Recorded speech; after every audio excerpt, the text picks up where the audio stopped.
Assalamualaikum warahmatullahi wabarakatuh. Halo teman-teman semuanya. Perkenalkan, nama saya Alifia Zara Panggisain, biasanya dipanggil Cia, dengan NIM C1G0241054, kelas Agribisnis B, Fakultas Pertanian, Universitas Mataram, angkatan 2024. Pada kesempatan kali ini, saya akan membahas isu penting yang sedang ramai diperbincangkan di dunia perdagangan internasional, yakni Amerika Serikat menetapkan tarif sebesar 32% kepada produk Indonesia. Memang apa sih dampaknya untuk kita, terutama pada sektor pertanian maupun ekonomi nasional?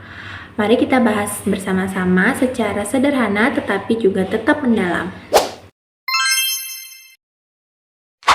Pertama-tama, mari kita bahas dampaknya pada sektor pertanian. Amerika Serikat merupakan pasar penting bagi negara Indonesia untuk menjual seperti kopi, kelapa sawit, kakao, dan rempah-rempah. Pada tahun 2023, jumlah ekspor Indonesia, pertanian Indonesia ke Amerika itu bisa mencapai 215 juta dolar loh.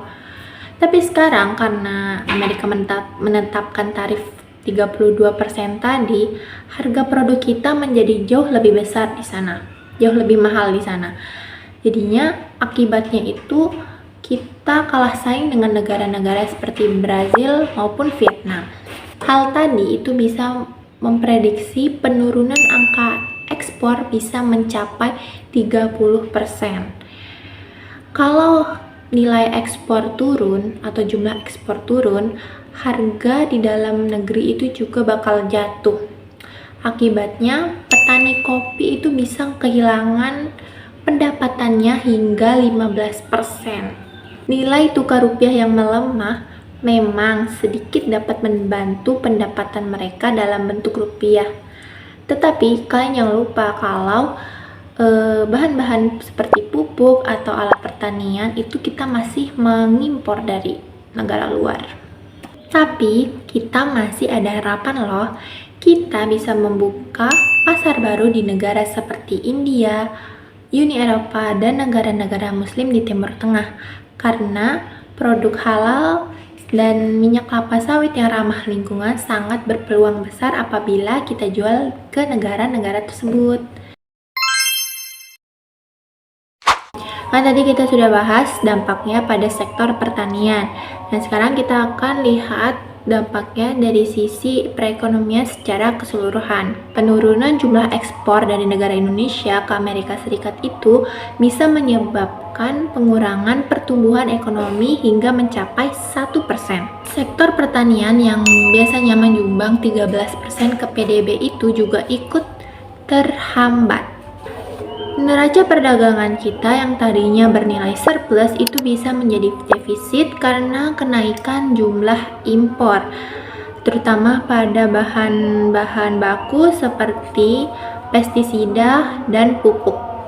Harga barang-barang pokok seperti minyak goreng dan kelapa sawit bisa naik karena efek domino akibat naiknya harga nilai impor.